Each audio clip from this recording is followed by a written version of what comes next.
Hello, everyone. This is criminal profiler Pat Brown, and this is Hangout number 55. Yes, it is. That's amazing. I'm always shocked when I think as the numbers go up on the Hangouts, I realize how long I've been on YouTube now. Welcome, everybody. Let me check who's in the chat. Oh, and before I do that, let me just say, folks, if you're new to the channel, please do like, please do subscribe, and please do hit the that little bell for notifications. That will let you know when new stuff is coming out. And if you want to be in the chat room with these great folks I'm about to say hello to, go below and click on Patreon. We have a Patreon only chat room, which keeps our community fabulous. So hello, everybody. Let me see who is here. Benny is here, and Benny says, sorry, I keep pushing you. I'm going to talk about the Ryan Widmer case in just a second and what I'm going to do about it. So, you know, that squeaky wheel that you are, it does work. I tell victims of crimes and families of victims of crime, yeah, you got to keep pushing the police, even though it's very uncomfortable. And even if you think they're going to be like, oh, those people come back again, I'm not going to work on the case. No. The more you push, the more you get. So you're doing the right thing, Benny. You're smart. Anyway, so Benny is here. Gretchen is here and says, I'm loud and clear. Oh, which is good because I forgot to put the microphone facing me. That's good news. And Annika is here and Lisa S is here. Molly's here. Nancy is here. Florence is here. Lisa N is here as well as Lisa S. Gretchen is here. Nancy says, I'm here, but I'm working. So I'm on the down low. Okay, and Carrie says wishes she could be here, but she can't because she has to go do stuff. And Annie is here. So welcome, everybody, and hopefully I'll see more of you come in and I don't miss you. But all right, so let me tell you what I'm going to do on Sunday, first of all. Okay, Sunday is coming up, and I wasn't going to do this particular story I was thinking about doing it, and then I was like, yeah, do I want to do it? But I'm going to do it. I'm going to do it this Sunday because of this. This is a new Netflix series came out. It's a three-parter, an hour each, and this is the Lori Vallow case. And a lot of people have asked me to talk about her and her hubby and the kids that they killed. And they haven't gone to trial yet. I think they're in prison. They're awaiting trial with all the charges against them. And people have asked me to do this because they can't understand how these people ended up doing what they did and how all the freaky stuff they did. So I am going to do that, but I want to let you know about that so you can watch the Netflix show. It just started yesterday. Yesterday. No, it's coming out today. I'm sorry, today. So I'm going to start watching the show and doing my other research. So by Sunday, I should have a good take on what I think about her and all the people involved around her, why she did what she did. And, oh, did she do what she did? Because she hasn't been convicted yet. But it's going to be, it's an interesting case. But now I really want to do it now that the show is coming out. So do check out the show so that you can follow along with some of what I'm saying here. And Bree is here too. And Allison is here. All right. Now I'm getting hot. I put on this sweater. Now, what color is this sweater? I want to see what you say. This is a crime analysis question. What color is my sweater? What do you think? What color is the sweater?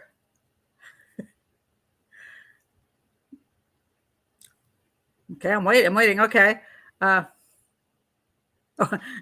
and while we're waiting for the very difficult question here, Molly says orange. Okay. Orange. Okay. And Gretchen says, Allison says, which I appreciate. Remember to like and share. Please do. And subscribe to the channel. Makes a huge difference. Lots of orange. Tangerine. Okay. You're going to be fancy. Okay. Tangerine. All right. Now, let me show you something interesting. So this is a wonderful thing that Christine made for me. This is orange, matches. And this is the cup I bought at the prison. And they now no longer use prison in Pennsylvania, which says 3 may keep a secret if 2 of them are dead. One of my favorite sayings. That's a very orange cup. Matches, right? This is not orange. This is dead red. Dead red.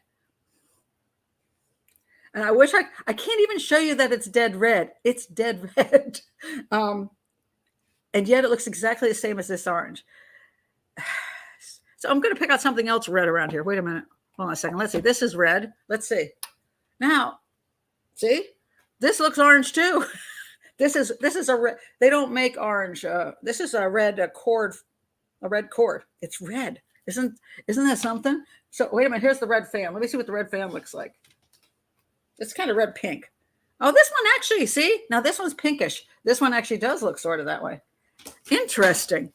Now, so I don't know what it is about the camera and this, and what's in this sweater that, I mean, I can't tell you how different these colors are, but somehow certain things are picked up in this and certain things are picked up in this.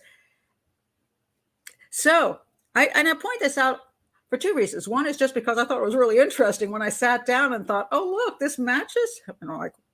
But the other reason I wanted to point it out was that, you see, witnesses have now said that my sweater is orange.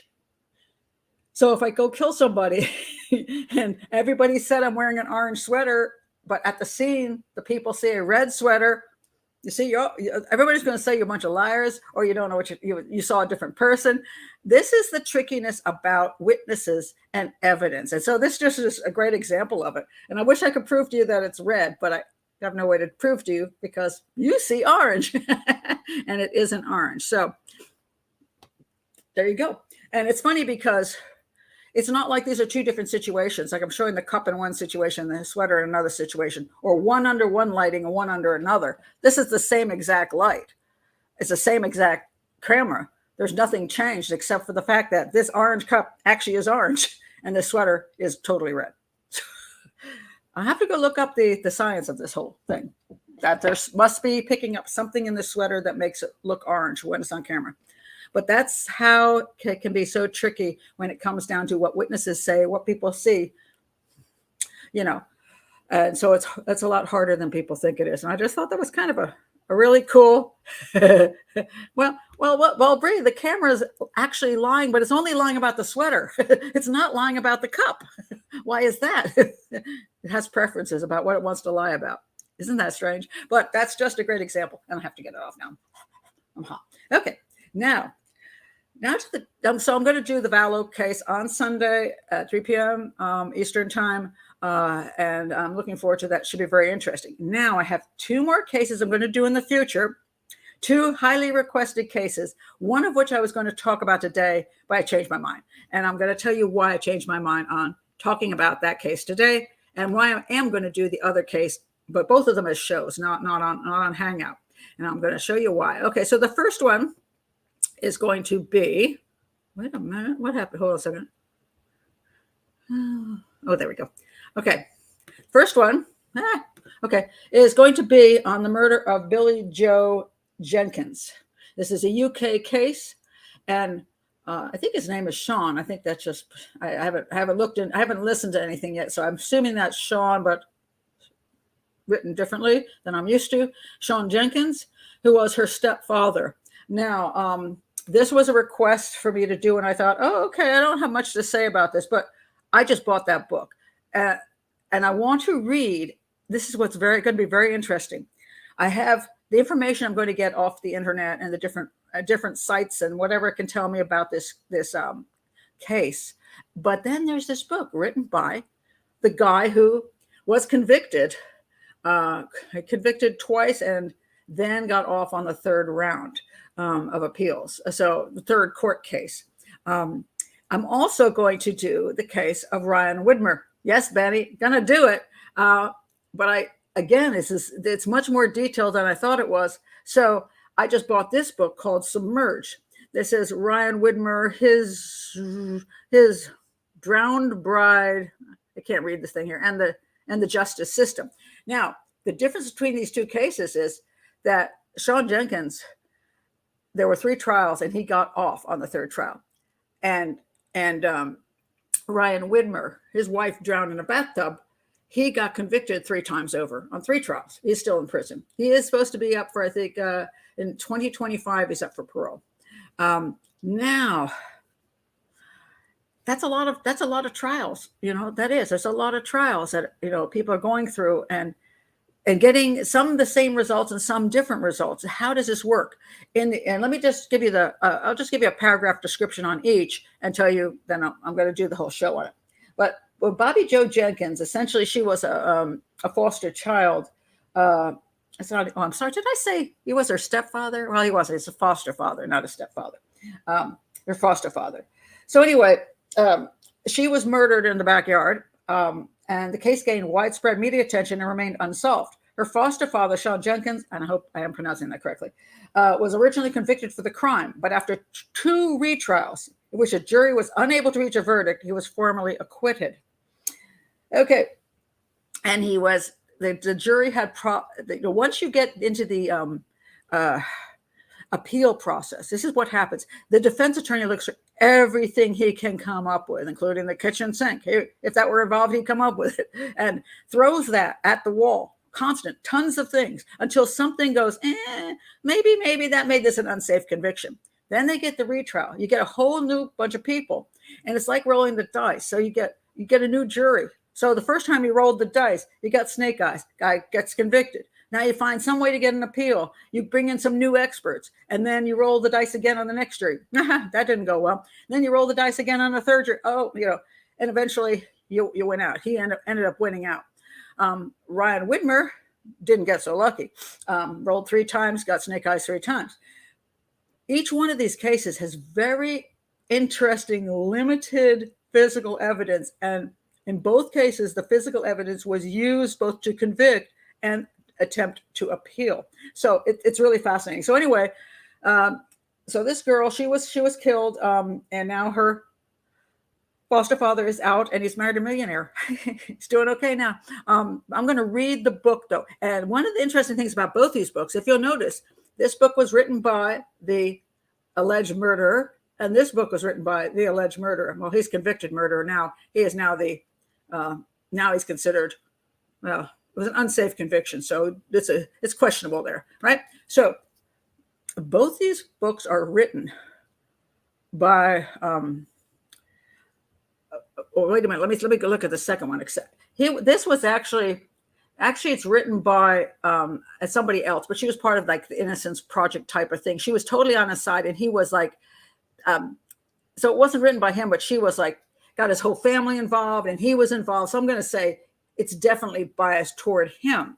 And in this case, he actually did write it with the help of somebody. This Wolfington guy, who is a lawyer for unsafe convictions. So both these books are from the defense perspective.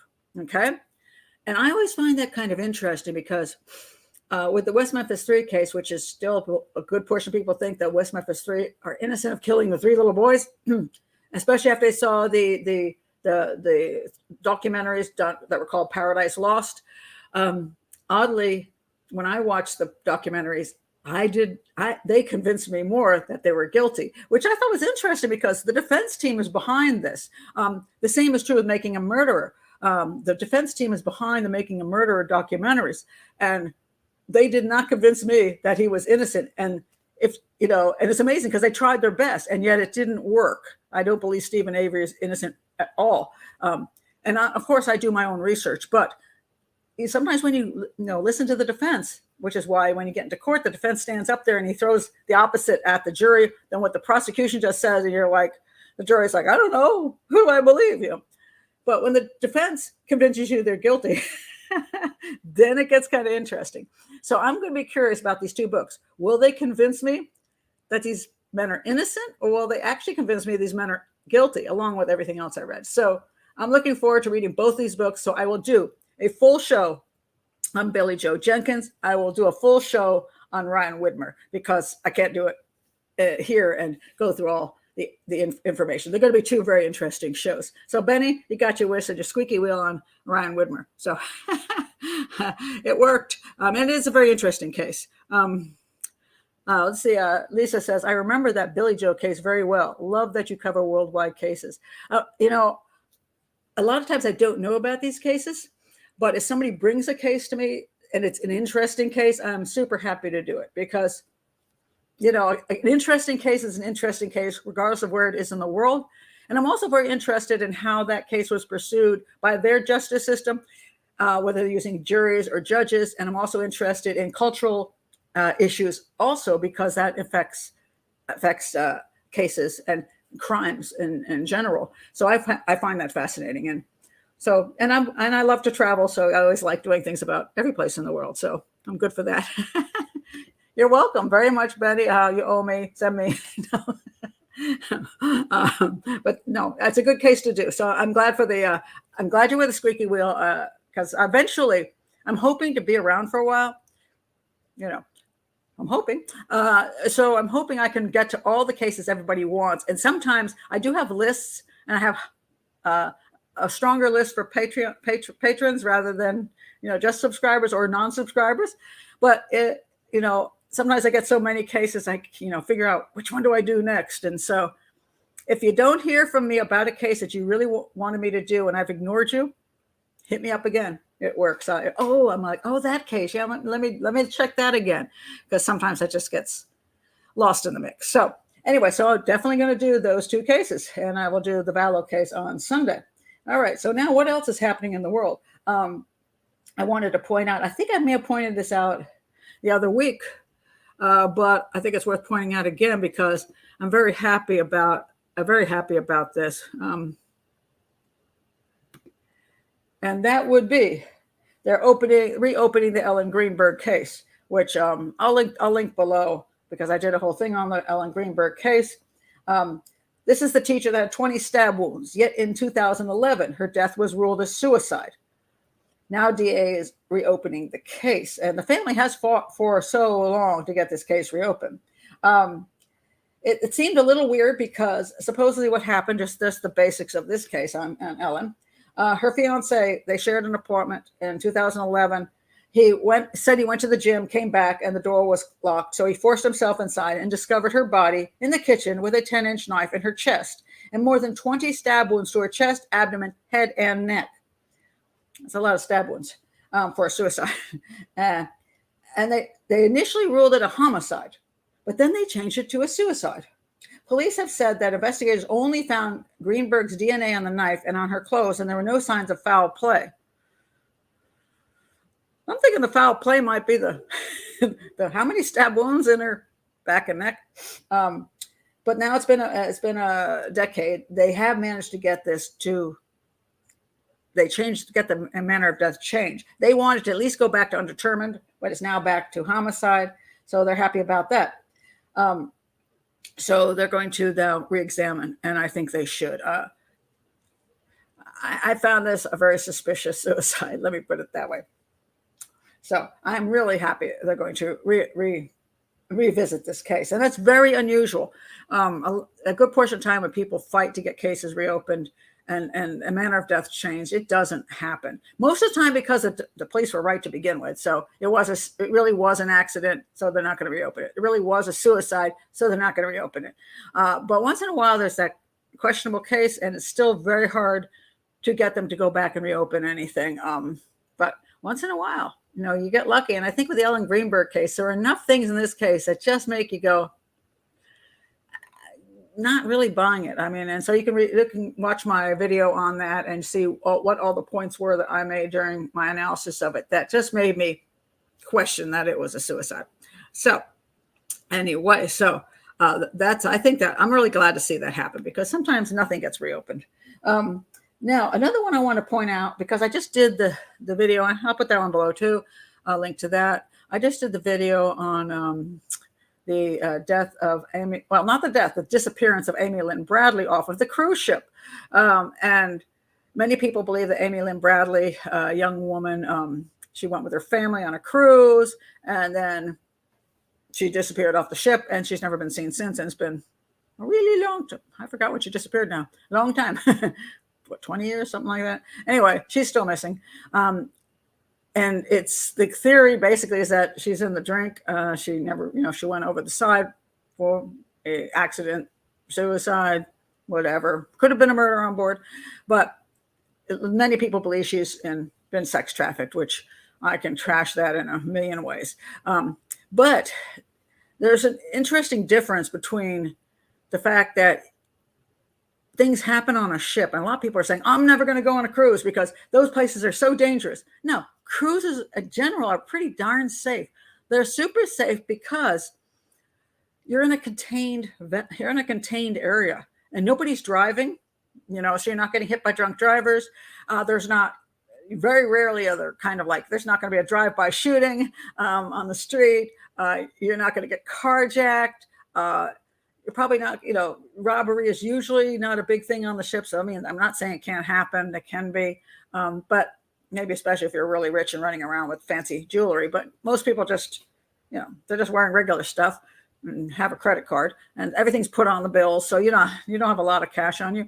So generally speaking, considering how many people take cruises all over the world every day and how huge the cruise ships are, which is like a city in a cruise ship, actually, it's pretty darn safe on the cruise ship, except for this one issue. And it's getting safer in the sense that they have sensors now for people if they will go overboard. There's more cameras on the ships than there ever used to be, so that's helping. The advent of private balconies has hurt safety because people can go out on the private balcony and get pushed or jump over. But generally speaking, they're pretty safe unless you do stupid stuff. Now, so somebody sent me a thing about the death, and this is the death. It's not a question. She didn't fall overboard, but it's Diane Brimble. Her name was Diane Brimble. Let me find you Diane here. Here's Diane. This is Diane Brimble. She died aboard a P&O cruise. She died of a drug overdose. She is alleged to have been neglected and received callous treatment at the hands of passengers and to have been given the drug without her knowledge or consent. The investigation into her death has resulted in widespread media coverage in Australia and criticism of both party culture aboard cruise ships and of the investigation immediately following Brimble's death. So she was a 42-year-old woman. She was a mother of 3. She went on the cruise, I believe, with her daughter and her sister. And there's a happy picture of her going up, hey, going on the cruise. And she was dead within 24 hours. Now, supposedly, she died from ingesting a combination of alcohol and an overdose of GHB, the date rape drug, or as they call it, fantasy. Okay, according to the news report, security staff on the cruise ship were initially told Brimble had died of a heart attack, but there were suspicious circumstances. Because she was in one of the bars and she went off with 4 dudes. And apparently somewhere along the way, there were a whole bunch of more dudes involved. And there were pictures involved and video involved. And she ended up in a cabin, somebody's cabin with 4 men that she met in the disco. Oh, the previous night she met them in the disco. It's a little confusing here. And then supposedly she was having sex with the guys. And one of the guys, this guy named Wilhelm, supposedly they have photos or whatever of her. I haven't seen great details of this case, or maybe they don't exist, that she looks like she's consensually with him. And then there's pictures of her where it doesn't look so consensual, like she's lying on the floor unconscious, right? So anyway, so the guys were kind of a nasty group of guys, okay? And so eventually what happens is, who got convicted? They couldn't reach a verdict, so the trial of Wilhelm ended without a verdict. Second trial began. Wilhelm pleaded guilty to an alternative charge of manslaughter, saying he caused Brimble to take the drug, but that she had accepted it. However, in an unusual move, the Justice Howe refused to accept the plea, saying, I cannot allow him to plead guilty to a matter he did not commit, and he did not commit this. So they withdrew the manslaughter charge. Because the justice said there was no evidence to support the charge. The judge said that the majority of the public believed that Wilhelm should be held responsible for Brimble's death, but that their view had been colored by prejudice and hysteria.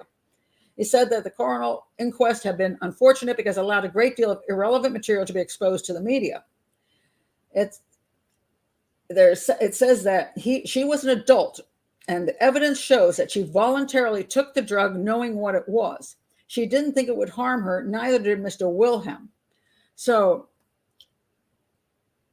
this gets a little messy and a little dicey. One day maybe if I find more information about this case, I might want to do an actual show on it. But here's the problem. She did die aboard the ship from apparently a bad combination of alcohol and GHB. Now, before you think that GHB is only taken, only a date rape drug, that nobody ever takes it willingly, that's just not true.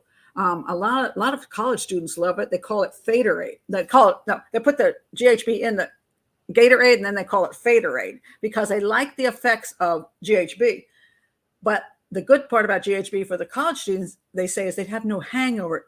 So a lot of them will actually go to a party and not drink, but they'll take Faderade. So they have a great time and then they wake up perfectly good in the morning.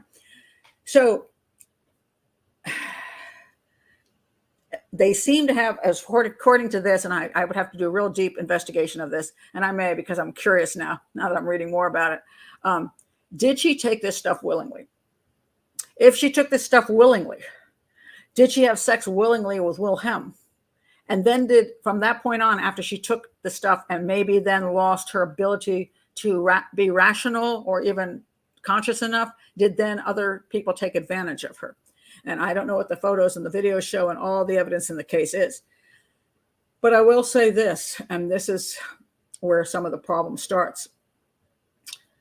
She was on board with her sister and I think her sister and her daughter.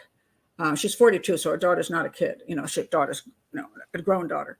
And they've been saving up money for this cruise.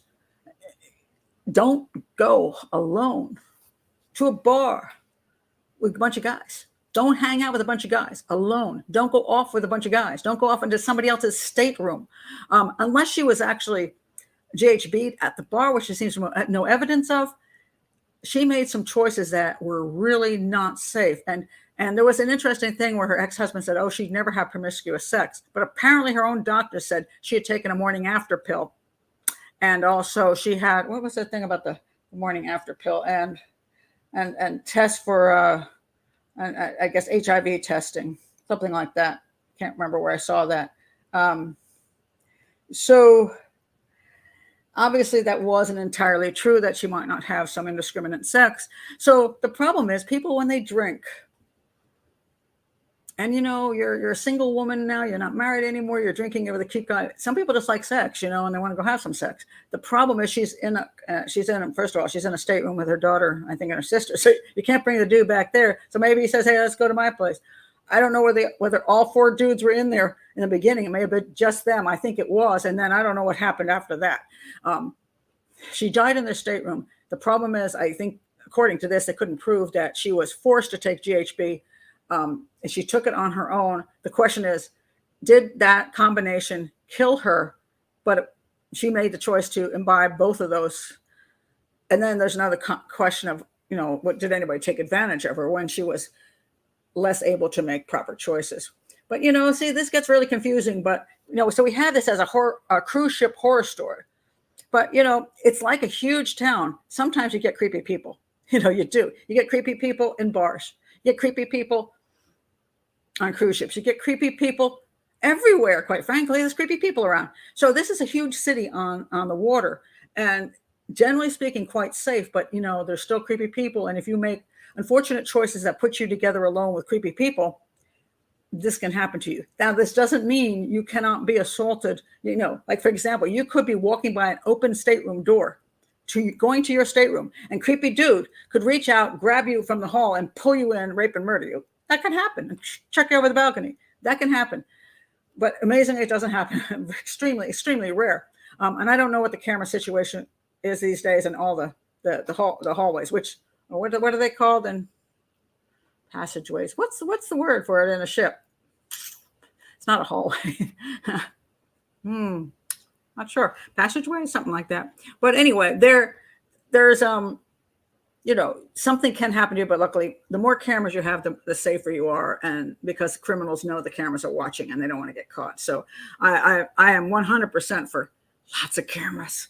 Love those cameras, in public locations, not in private locations, because these days with this, oh my God, it's like, if you go with some dude to go have sex with him, or some lady to go have sex with her, whatever, make sure the room, and you don't know them real well, make sure it's completely pitch dark in the room and that their phone is left out of there's no phones around, because you'll end up on the internet, It's not a good thing. So you want to be careful. But anyway, I thought that was kind of interesting because this was one of those examples of something that can go wrong on a ship. But again, this is not sex trafficking. This is just, maybe some crappy people and excessive use of drinks and drugs, especially the drugs. They're dangerous as hell. So, okay. So, let's see what else I wanted to talk about. I want to talk about, this guy. Oh, I think I want to do Christina Powell. Christina Powell this was one, again, we're talking about the problem of really pretty women. Where is she? Very pretty. Where'd she go? I think, is this her? Yeah, there she is. Christina Powell. This is a really sad case. Again, when we talk about any kind of alcohol or drugs, this plays into so many cases. And really, if we didn't have these things around, I think we'd have a whole lot less dead people. We really would. So anyway, this really pretty young lady, this one was found dead in the passenger seat of her vehicle. One of the interesting things is that she was in the passenger seat, which is kind of odd. In a passenger seat of her vehicle, 2.5 weeks after she disappeared from a San Antonio home. Officials have ruled her death accidental. So you think, what? She was found in a mall parking lot. And right from the beginning, the tendency is to say something's just really suspicious here. But then look what happened here. All right. She was 39 years old, a mother of 2, I believe, disappeared from her San Antonio home on July 5th. She was last seen on her home's Ring doorbell. So this, again, cameras help, because if there hadn't been a Ring doorbell, any video of her, we might have thought somebody had killed her in the house and was carrying her out or forcing her out of the house. That's not what they saw. She was last seen on the Ring doorbell rushing off to work. On July 23rd, more than 2 weeks after her disappearance, her decomposing body was found slumped in the passenger seat of her vehicle, which was parked at a shopping center about 4 miles from her home. All right. They claimed that they announced, I'm going to say claimed, they announced, because this is a medical examiner, died of hypothermia. I'm sorry, hyperthermia. We're in Texas in the summer. If you got hypothermia in Texas in the summer, I'm going to say somebody had you in a freezer. It's probably murder, but this is Texas in the summer. Okay, so she was found hyperthermia, so she overheated, complicated by ethanol intoxication. Okay, so alcohol and overly overheated. Now, how is this possible? Well, first of all, the weather report for that month was 106 degrees because Texas has been frying out there. Let me tell you, it's been a really, really bad year because my sister just moved to Texas, one of my sisters, and she comes out of New York, upper New York State. So she's like, every day it's just like over 100, over 100, over 100. And she's not used to that. So she's kind of surprised. She stays in a lot. Okay. The police department, San Antonio Police Department says the case is closed. We did not find any evidence leading to a criminal investigation. Now, why is this? Because it seems suspicious. Powell worked as a paralegal and had called into the law firm where she worked to report she was running late on the morning she disappeared. Okay, so we know she was alive that morning. She left her Red Hill Place residence around 10:30 a.m.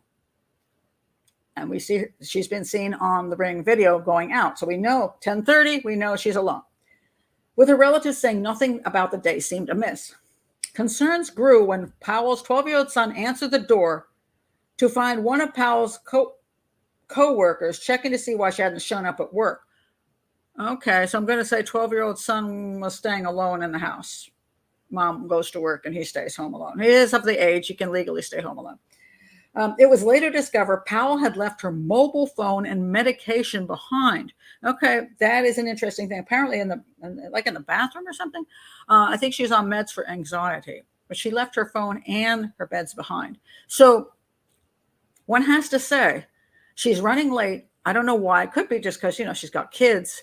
But on the other hand, leaving your phone behind when you're going to work and you're driving and leaving your meds tells me something is amiss in, what's going on in her mind at that point in time. Something's happening. All right. So Powell's mother appealed for public's help, concerned that her daughter may have been a victim of a car crash because she had been missing for 2 weeks. Bank account went untouched. We're not even sure she headed to work, she pleaded. She could be anywhere. Please look around. Well, 2 weeks later, her A 2020 Nissan Rogue was discovered by a security guard at the Hubner Oak Center, a shopping complex. He said that a suspicious vehicle had been parked there. So I guess, the mother was like, how could her body be in that car for 2 weeks and nobody noticed? Well, it's a parking, it's a mall. So, you got different people working different shifts of security. So they may not notice that car until this guy finally said, well, that car's been there kind of long. Why is it in the lot? And he went over, and then it was like, didn't smell great. Let's put it that way, because it was a decomposing body. So she doesn't understand how this could happen. But the mother says that security video from a nearby jewelry store showed Powell never left her vehicle after arriving. Well, that's important, actually. She says it does seem wrong, but I don't know what to do about it. So the mother thinks that's suspicious that her daughter arrived and never got out of the vehicle. So she is in the passenger seat. That is interesting. But if you have a video, it says Powell never left her vehicle after arriving. One would assume if you have a video of the vehicle arriving and then nobody leaving the vehicle, there was also, you would think maybe she's in the passenger seat and somebody else was driving her, right? Like something happened somewhere else. They drove her over there and dumped her. Well, why do we not see somebody else leaving the vehicle then? Somebody's got to leave the vehicle, or nobody left the vehicle. And if nobody left the vehicle, she must have, for whatever reasons, moved over to the other side of the car. And I don't know what that would be. I don't know what kind of, I'd have to look at the car. Why she would do that. Whether it was some comfort level, she wanted to lay down and was not comfortable behind the wheel of the car, so she decided to lay down.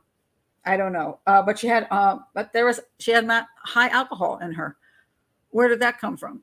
Did she drink at home and was already really, really drunk before she walked out the door, got in the car, got there, said, I'm going to run in the store. And then she got tired and laid down on the other seat, maybe because her seat doesn't recline, I don't know, and laid down and then fell asleep because she'd been drinking and the heat did her in. Don't know. But apparently there's no bruises on her body. There's no sign of strangulation. She has no other drugs in her body except alcohol. She died of hyper, I forgot how to say this now, hyperthermia. And the video says nobody else got out of the car. So, but, thank God for videos. Again, we have the video of her leaving the house, and we have the video of from the store, which thankfully, at least if she died accidentally because of a couple, again, bad decisions, at least nobody else is getting accused of killing her. So I think that's nice that nobody else gets accused. Annika said here, I think she was still drunk when she was awake. Rushing to work, she decided she was still too drunk. That is very possible. Pulled over to sleep it off a little longer. Passenger seat to avoid a DUI if a cop checks on her. Annika, I like that. I didn't think of that, but that makes sense, because if somebody comes and knocks on your window and you're in if you're in the driver's seat, then they smell alcohol and you open up the window. You're not driving at that point, but you could have open containers in your car or whatever. So she might have moved over to go to sleep so that she could say, I just, it's hard to know what goes on in people's minds, but not a bad theory. I like that. It is hard to know. And as far as reclining seats go, sometimes it's true. Sometimes people that's why you have to analyze these things. Like one thing they'd want to analyze is the driver's seat. Was it in a normal position for her? In other words, was it too far back that she wouldn't be able to reach the pedals and therefore she wasn't driving? Or is it in its normal position, but there's something jammed up and it doesn't bend back very well, so she slid over to the other seat so she could lay down? I don't know. I don't know what position the seat was found in that she was sitting in. I don't know if it was up or it was down. That seems to not be in the information. But I'm pretty sure it was an accidental death. But if I see any more information that makes me suspicious, but I don't. And at this point, but yeah, thank God for cameras again. I'm so for cameras. Now I want to talk about this guy just because this is just interesting to me, because I've talked about rappers before. There's another rapper dude who just got shot. This guy, his name is, let me find his name. His name is, hold on a second. Where is it? One second. Yeah. Something's gone missing on me again. Oh, here we go. There we go. All right. This is a guy named rapper PnB Rock. Okay. And what happened to this dude? So, I can't tell you how many rappers get wiped off the face of the earth. And I've often pointed out that one of the reasons they get wiped off the face of the earth is because they're involved in criminal activities themselves. These aren't young men who have lived a peaceful, quiet life and then decide to do some nice rap, and their rap is not about crime. Usually what you get is a rapper who's got a bad, really not so great background involved in gangs, weaponry, things like that, drugs. And then he gets into rap, and the sad thing is he's like, hey, the guy's actually got some talent here. And he starts moving up. But the problem is he doesn't get to leave behind him his criminal history or the criminal people he knows, or the fact that some of these are, if you know they're rappers, maybe walking around with a lot of money and jewelry, because they wear like to wear big clunky jewelry that costs a lot of money, with diamonds in it or whatever, golden diamonds. And they keep getting wiped out. Okay. So this guy, PnB Rock, he went to a place called Roscoe's House of Chicken and Waffles. And this was in South Los Angeles. And some guy walked in, demanded his jewelry and other valuables. So see, they think these guys have got stuff on them, And before getting into a struggle, and they got into the struggle. So I guess the rapper didn't want to give up the stuff. So they got into a struggle, and the guy pulled out a gun and shot him. All right. So meanwhile, now here's something else that happened. You see, before the attack occurred, the rapper tagged online as being at the restaurant. So basically, he let the world know, and because everybody wants to be on social media. Hey, I'm having my chicken and waffles over at Roscoe's. Told the criminal where exactly where he's going to be. So here comes the robber, right? So anyway, this guy says here he was with his girlfriend who had posted. Oh, his girlfriend did it to him. Wait a minute. Maybe we can blame his girlfriend. She posted that they were at the restaurant. So this is what they say. He was with his family, with his girlfriend, or some kind of friend of his. That girlfriend, she's gonna be pissed if that's not what she was, or she really was, some kind of girl. Anyway, they were enjoying a simple meal, and he was brutally attacked by an individual who apparently came to the location after the social media posting. All right, so Rock was targeted for his jewelry. He was shot almost immediately by the assailant during the robbery, because a lot of these assailants are really young, and they're not, they're not very confident, so they panic quickly. And if he went like this, the guy could have just shot him. He shot the victim and ran out the side door to a getaway car. So he got a buddy in on this, and then fled the parking lot. So didn't even get the jewelry. So what a waste. Okay, so now they're trying to identify the shooter. Now about the guy. Now this is what you hear about the Rock, the rapper. Born in 1991 in Philadelphia. He told the paper he was inspired to make music at age 19 after hearing Drake's Take Care video, or album. He blended his melodies with rapping, made him a natural fit for hip hop, blah, blah, blah. And he was starting to go upward. Song peaked number 33, his last song called Every Day We Lit, went up to the Billboard Hot 100 chart. And so he's now dead, like many, many, many, many other robbers. Now, the person who wrote this article was pissed off because people don't want to go eat chicken and waffles at Roscoe's. And they're like, hey, it's nothing to do with Roscoe's. It was just that his girl or whatever girl that was put up the thing on Instagram and said, we're having chicken and waffles. And so pointed out where he was. So, but she's like, this person who wrote the article saying, stop. This is a great place to eat. Stop saying it. And there are people who are saying, go to the other Roscoe's because this isn't a bad neighborhood. Okay. And actually, it isn't a bad neighborhood. See, that's the problem. There are Roscoe's you could go to in safer neighborhoods. Now, mind you, this guy got it off of Instagram, so he would have gone anywhere. So it really doesn't have to do with the neighborhood. But they did point out that the area that the shooting occurred, there had seen 4 homicides this year. So their little area of there it is in LA is not terribly safe. But now I want to point out something else about Rock. So I'm looking at this, man, you're finally making it. You got some great music stuff. All right. Then I look at this. I put in criminal history. That's how I find these things out. It says here, PnB Rock pleads guilty in a case involving drugs and a stolen gun. Really? Okay.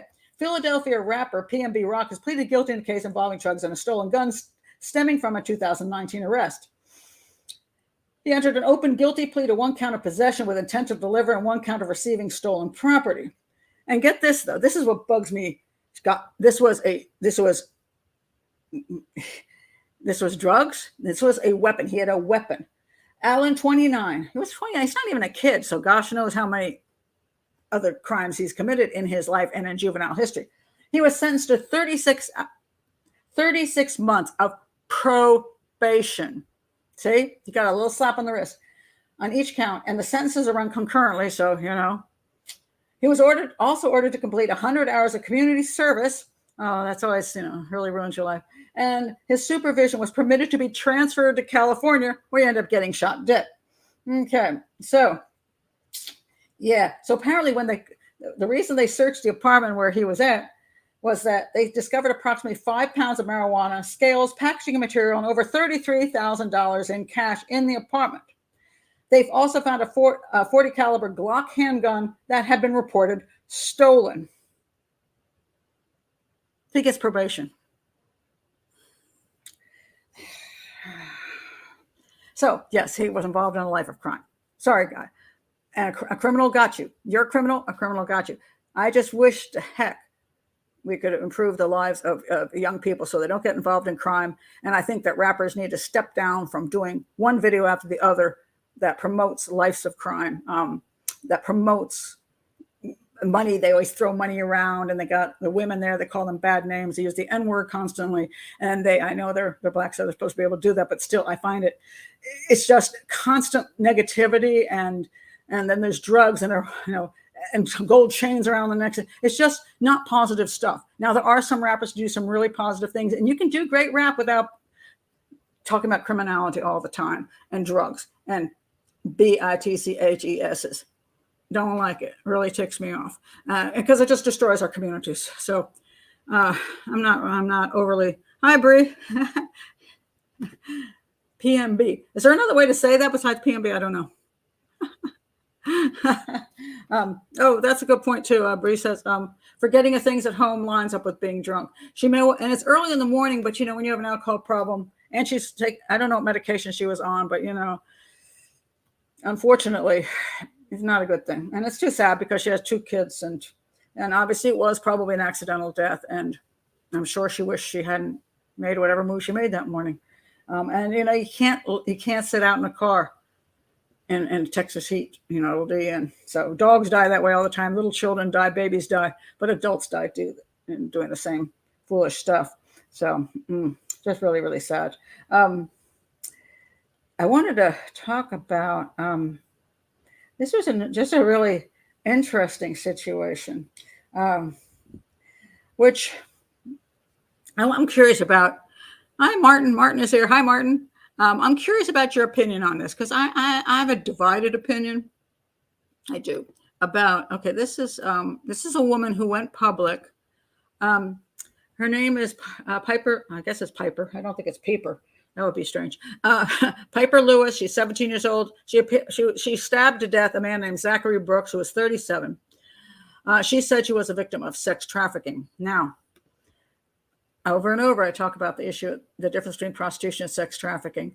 Sex trafficking is now a word that's used for pretty much anything to do with sex. That's not totally consensual.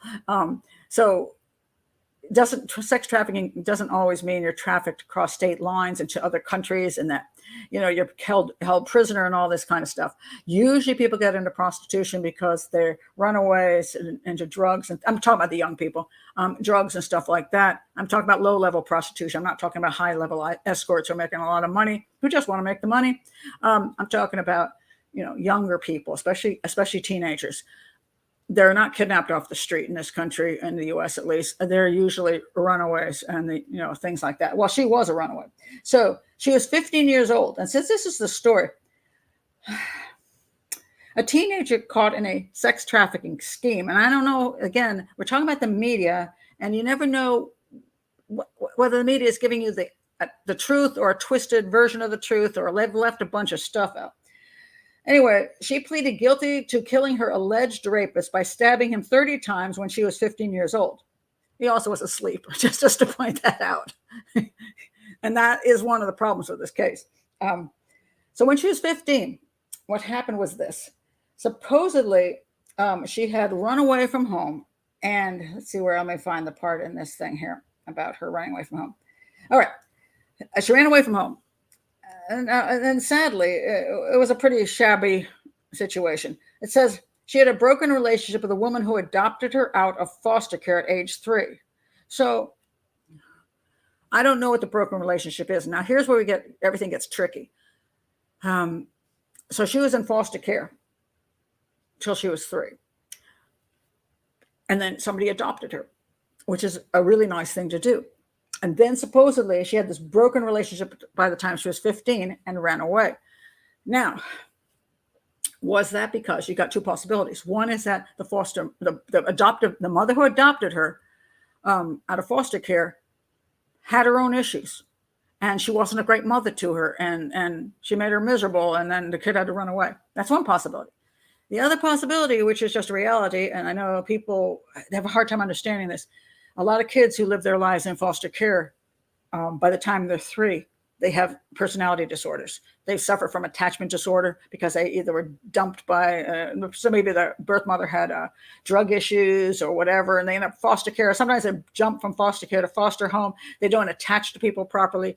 And some of them develop some severe personality disorders, sometimes psychopathy. So they can be a handful. And a lot of times when they're adopted into a family, the adoptive family has so much difficulty with them, they can't also then connect very well. And sometimes that can be even dangerous, like setting fires, killing the family pets. Sometimes they can be dangerous to other children, especially smaller ones. So we don't know what happened in the home, at least not from the bit I'm reading here. So at 15, she runs away. All right. And while she was homeless and sleeping on the steps of Oakview Terrace apartment complex, she was taken in by a 40-year-old stranger. Okay, so this dude says, oh, you can stay with me. All right. So now, interestingly enough, she refers to the 40-year-old guy as her boyfriend. But this often is the way things work when you're talking about prostitution, or even just, not even prostitution, but just slight sexual abuse. And I say slight with quotes around that too, in the sense that she's run away, she's with this dude, they're probably having sex, okay?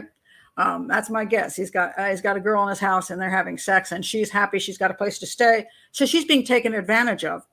And that is not probably considered consensual since she's 15 and he's 40. So I'm going to say you could arrest that dude. All right. But then the next claim is that he forced her to have intercourse with other men. Okay. And then she says this, although she refers to him as a boyfriend. She says her boyfriend forced her to have sex immediately, I guess when he moved her in, and created a dating profile for her to sleep with men in exchange for money. Okay. That could have happened. Okay. That could have happened. So then he says, he gets that and he says, hey, I'll bring her over to you and then we're going to make money.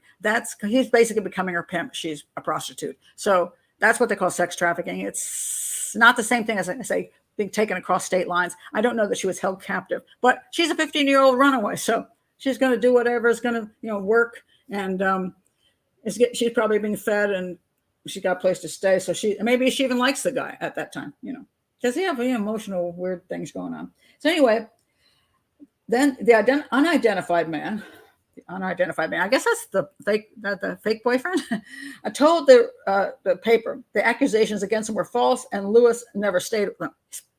Okay, we don't know if that's true. Later on, Lewis met Brooks at a party. So now we got a second dude. Now, she met this guy, Brooks, at a party and was forced to stay with him. Okay, it's really hard to know how much she's being forced and how much she's going along with the program. And I know she's 15, so again, you can say, doesn't matter. Sometimes the guys don't know that the kid is 15 too. I'm going to tell you, I had a foster daughter, and when she came to me, she was 13. 13. That girl looked 19. I swear to God. And she was actually, when she came to me, she was in a relationship with a man who was in, I think, 30. And she had been 12 when they hooked up. He was in jail at that point, but not for statutory rape, mind you, just because he committed other crimes. So she came to me out of the foster care system, and she looked much older, and she was big and built. She was still immature. I mean, I still found her 13-ish, but she was a streetwise girl. So, man, it gets, so if a guy, hey, this is this girl, she's 18, barely legal, even though she's not. See, but the guy may not know that. Should he ask to see her license? Well, probably, but people don't do stuff like that. They're just happy to get something to sleep with, So anyway, she says she was forced to stay with him, this other guy. Brooks allegedly gave the minor alcohol and drugs before having sex with her, probably because he was having alcohol and drugs himself. We're not talking about that everything is always one direction. It's like, hey, let's drink, let's have a beer. Okay, here, hey, let's take some of these.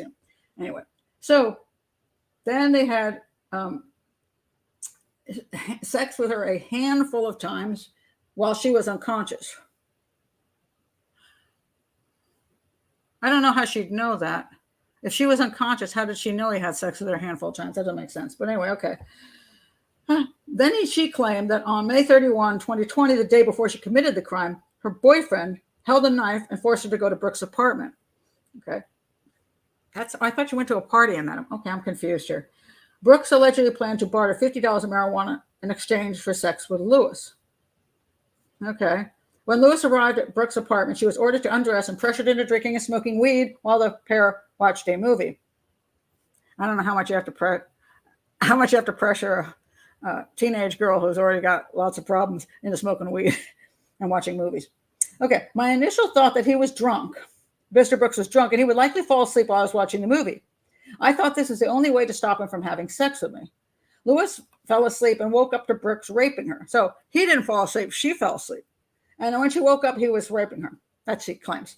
She urged him to get off, but he didn't listen. When he was done attacking her, she gathered her clothes and caught sight of a knife on the table nearby. She stabbed him 30 times in a rage and left the scene in his car. She can drive.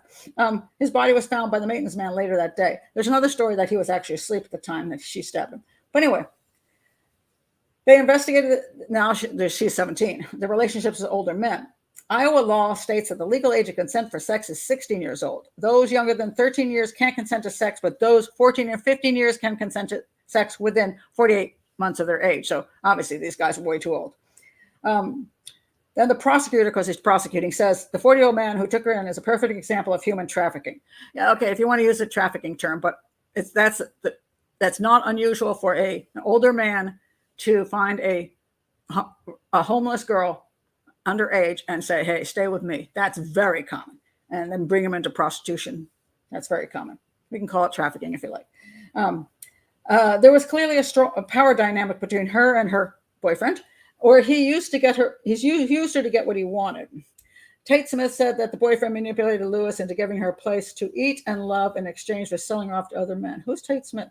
Oh, that must be part of the prosecution. So anyway, she was 15 when she was allegedly raped multiple times.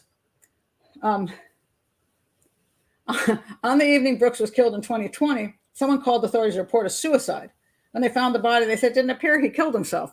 Well, I don't know why, because, there's a girl in Philadelphia who stabbed herself in the back and neck 20 times, and that was supposed to be suicide. So anyway, now, those involved in a homicide in Iowa, this is interesting, I've never heard this, are required to pay victims' families $150,000. I did not, it's kind of, I guess that's what your dead loved one is worth, $150,000. Okay, according to state law. However, Lewis's attorney requested this law to be disregarded since the 17-year-old was a victim of a crime. All right, so what actually happened? All right, so let me tell you what actually happened to this girl at this point in time. Let's see. Let me find it. Okay. She'll be graduating high school while waiting. Wait a minute. I thought she got out. She got her high school diploma while in juvenile detention. Let's see. She pleaded guilty to involuntary manslaughter and willful injury. However, okay, that's not the article I wanted. Hold on a second. She's out. She's out. She's not in prison anymore. She didn't actually go. I don't think she actually went to prison. Hold on, I gotta find it. I've moved it again. Hold on. Where to go? Oh, here we go. Okay. All right. So she was sentenced to. See, she didn't go to prison. She was in juvenile detention while she was awaiting trial. She was sentenced to 5 years of closely supervised probation after she pleaded last year to involuntary manslaughter and willful injury. And she's ordered to pay $150,000 to his family. So let's see. She's got probation for 5 years. And if she screws up the probation, she goes to prison for 20. All right. And then they're required by law to make her pay $150,000. I'm not sure how that works. I don't know. I guess they just take your, anytime you work, they take your money. Okay. That's weird. Anyway, she now says she's a survivor and she's gotten her GED but the prosecutor said she killed this guy, leaving his kids without a father. Now, I don't know why the father was a 15-year-old, but maybe that's his problem. And now he's dead. So she's got a second chance, and hopefully she will not do anything bad. But interesting case, because I don't think there's a lot of bad behavior, and I can't quite get all the information on how she ended up with this guy. And I mean, she was underage, and that's the important thing. Interesting enough, I just don't know whether they knew she was underage. Just because a person is homeless and run away doesn't mean they're not 17 and not 15, especially if she's a sturdy looking girl. But I mean, these sleazy buzzards, they're still sleazy buzzards, and they still shouldn't be messing with her. And so I don't have a lot of sympathy for them. I just don't know whether, if the guy was actually asleep when she stabbed him 30 times, I don't know that was appropriate. If he was asleep, she could have walked out the door and gone to the police and said, look, I need help, and got her. She could have gone to a shelter. She could have done a lot of things, and she chose to stab him 30 times. That's kind of concerning to me. So I wonder what kind of mental situation she has, what kind of possible personality disorder she had, which is why she ran away from home, which is why things didn't work out, and now she's stabbing people. I don't know how willing she was actually to be involved in prostitution, because a lot of girls are. Don't know. Just because sleazy guys are out there doesn't mean there's not another side to it. So it's an interesting dilemma, and a very sad situation where everything goes back to a child being born that isn't wanted, whose parents aren't willing to take care of the baby, whose parents are involved in a life of drugs and crime or whatever. And whatever situation they're in, they shouldn't be having babies, and they have them, and then they're dumped. And unfortunately, the reality is an awful lot of kids, because of our system, people don't understand the foster care system. It's not like, the old days where somebody left a baby in a basket on a church doorstep, and what would happen is the church would take the baby in or whatever. They'd find the baby, and they wouldn't look for the parents necessarily. The baby would just find a new home. Then the adoptive parents would have the baby from day one. Right when the baby's little. So the baby can attach right away to the new mommy. And that is going to be the mommy forever. And there's no going back and forth. There's no foster care system. The child is being moved from home to home. And a lot of times on babies, they find out they know who the birth parent is. Maybe they took the baby away from the birth parent because they were doing, drugs, took the baby away and put it in foster care temporarily because it wasn't being cared for. And then they can't give that child away for adoption because the birth parent has the right over the next number of years to try to fix their lives. So the child is stuck in a foster care situation, and then that they can't attach to the foster parent. And if they do, they're going to lose them anyway. And then the birth mother keeps coming in and out of their lives. Sometimes they go back and forth between homes. And then eventually, when maybe the birth mother just disappears, so they say, okay, enough of you, then she has a chance to be adopted out. But by that time, it's 3 years worth of damage. And it's just sickening. So I have strong issues with our foster care system, not because they're sex trafficking, like some people think that they're trafficking children, just because there's too much leeway given to leave that child. The child becomes a football between the birth parents, the foster parents, possible adoptive parents, and the child loses out for everybody else's issues. And that just bugs the hell out of me, because I've been there with a foster child and an adoptive child. So I know the foster care system. So really, that's interesting. I saw that a fundraiser had come up with $150,000. Wow. Interesting. Well, all I can say is this. I hope that if enough of her story is true, that, and they say they pay this $150,000 so she doesn't have to, which, wait a minute, I'm a little concerned about that right there. Okay, here's my problem with that. The $150,000 is supposed to be the penalty that the person who committed the crime pays. It should come out of their pocket. They should have to work hard to pay back the family. They shouldn't be able to get a gift and give it to the family.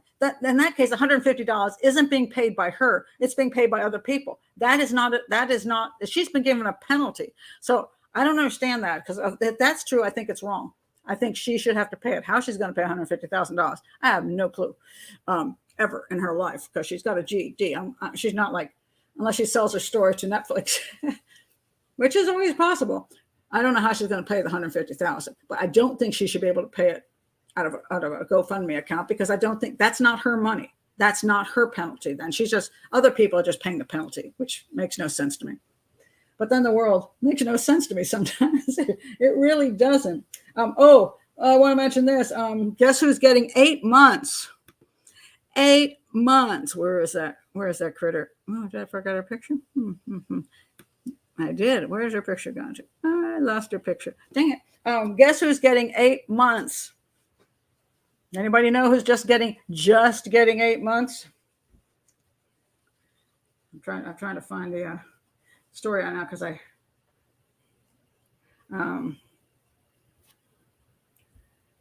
anybody know? I'm going to go back to my comments here.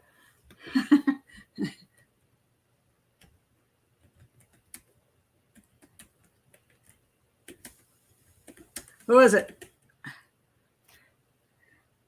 Who's getting 8 months? Let's see. Oh, Lisa says here. Okay. Lisa says, if you just read the headlines without digging into it like you did, then there's lots of sympathy for her. I only saw the headlines before you explained the background. Don't know how much. I'm not saying I don't have sympathy, because if she was 15 years old, had a horribly rough life, she was screwed as a child. I mean, I don't mean sexually. bad choice of words. If she was in unfortunate situations because she was dumped as a baby, she was stuck in foster care, and I don't know what the horror story there is. I don't know who adopted her. I don't know what situation is. I don't know whether she grew up with a bad mom, adoptive mom, and therefore had to run away, or whether she has a personality disorder which caused her to conflict, which then she ran away. Maybe she wanted to run away. Maybe she got into drugs. I don't know. I can't tell from a distance whether I say, I know she had a crappy childhood to some extent, to some point. And for that's not her fault. I don't know what kind of human being she is now. And I don't know what choices she had that she made that could put herself in a bad situation, or that other people made for her that put her in a bad situation. I don't know where all the truth lies. So I just don't know. So I just want to, it's just an interesting story that I don't know I do know there's two sleazy dudes. Okay. There's two sleazy dudes. And I don't know how much of this was forced prostitution, how much of this was just drinking weed and, hey, you want to share my girlfriend? I don't know. And I don't know if they knew she was 15 or if she lied and said she was 18. I don't know any of this. I do know they're two sleazy dudes. And one of them got stabbed to death but again, I don't know that she didn't have another choice besides stabbing him to death. She could have gone and gotten help, and she didn't choose to do it. And if he was asleep, and she said, I didn't want him to rape me again. But if he's not awake, I mean, that's what I read, that he wasn't awake when she stabbed him. So if that's true, she had an option to run out the door and get help. So that makes me a little concerned that maybe there's something more going on there. But maybe she'll turn out to be a stellar citizen. That's all I can hope. Who? Paul Hodgkins. I don't even know who that is, but you are right. Papini, but not a panini. A panini didn't get nailed. Papini, yes, Sherry Papini. She's the one that faked her kidnapping. She's getting 8 months. Now, supposedly she could have gotten way more for all kinds of stuff that she did. Unbelievable. All the other stuff she did, let's put it that way. And she's only going to get 8 months. And they actually say this. Now, let's look at this article. Prosecutors seek 8 months in prison. Oh, a whole 8 months. I want to punch everybody for this. I don't know why they're only seeking 8 months. Now, apparently, federal prosecutors asked the judge to sentence California supermom Sherry Papini to 8 months in prison, saying she continues to lie about faking her kidnapping 6 months ago. Okay, so now, mind you, she had also committed mail fraud. They originally, get this one. The probation officers recommended, get this one, probation officers, which I think they should lose their job right here, that she only serve 1 month, either in prison or under house arrest, dismissing 1 month. They wanted to just give her 1 month of house arrest for all the crap that she did. And the prosecutor said, hell no, that's a slap on the wrist. They wanted to they didn't want her to spread more lies about the crime and committing other crimes like that. So they wanted to have whole 8 months. Now, mind you, she got $30,000 from the Victims' Compensation Board. Let's see, she accused Hispanic women of committing this crime. That to me is a hate crime. They should nail her for a hate crime. There's mail fraud involved here, all kinds of stuff. She's going to get 8 months because that's not a slap on the wrist. Seriously? And she's going to get out for good behavior because she's going to be that little angel behind bars. She'll probably be out in 4 months. Now, supposedly her husband has filed for divorce, but I haven't seen any proof that he actually divorced her yet. I would not be surprised as soon as she finishes her little thing, she's going to get a book. She's going to, why I slid into this thing. My issues with depression, I don't know what she's going to come up with. She'll probably have a movie and a book and she'll become a millionaire. And then her husband may not want to leave her. There's beating on the door. Somebody's beating on my door. I think it's one of my kids. Hold on a second. Your tone gave it away. Anyway, that is it for tonight. So I'm going to go answer the door. I think it's my granddaughter or my daughter. I don't know. Just a minute. Okay. So I'm going to head out right now, and I will see you. I'm going to see you on Sunday for the show on, Lori, what's her face? I forgot her name now. Anyway, I'll see you for that show on Sunday, and I have those other shows in the future for you. So anyway, again, like and subscribe. See you later.